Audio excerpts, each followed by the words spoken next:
capturing history has meant familiar steps for Joe Olson. Testing, 1, 2, 3.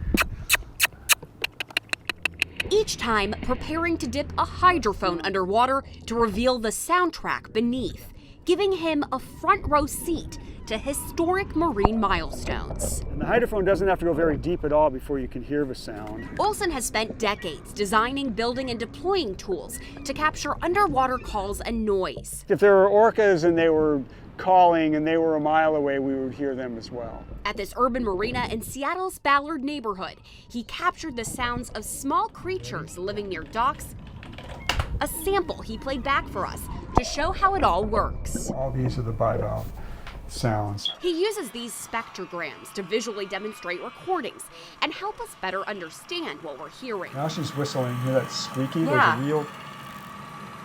We can zoom in on that.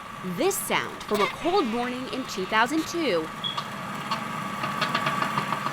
was key to the journey of another orca with a story of rescue and reunion, then toddler Springer. She was found stranded near Vashon Island, leading Puget Sound orca advocates on a quest to find her family and return her home. Perfect example of how people working together for the best interest of whatever it is works, right? And I mean, I would like to take the whole Springer protocol and have that work with Toki. Olson taped some of the first recordings of her, tracks used to trace her back to her northern resident pod in Canada. A lot of her just making her orca baby talk. A lot of it was just these weird little sounds that didn't really mean anything, right? But every once in a while she would make something that was more of a squeal that was the squeal like her pod. So that's what it was, just several hours out in the ice cold water recording her. And that's all it took, right? To be able to narrow down who she was. Listening to Toki could yield traces of her pod's dialect, and playing sounds for her could help condition her for her new environment.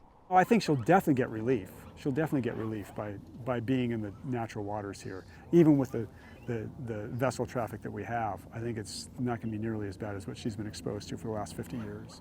Many believe Tokate was part of L-Pod, likely the daughter of L-25 Ocean Sun. Olson also captured their calls back in 1997 when 19 orcas waded into Dye's Inlet. That noise I just heard, and then clicks. Yep. See, now you're recognizing stuff, right?